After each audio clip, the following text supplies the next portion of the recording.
So, paano maglagay sa neutral position ng rack and pinion? Nakikita nyo may tatlong guhit, di ba?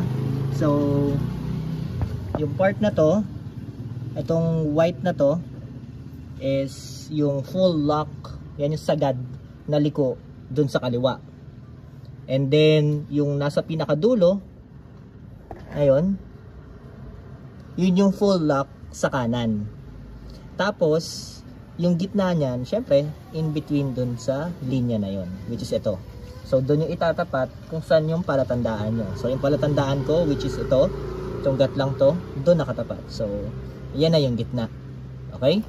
So, tabingi din to, itong manibela na to, as you see on the previous vlog. So, ipapantay na rin natin to. Kasi nakakairita eh.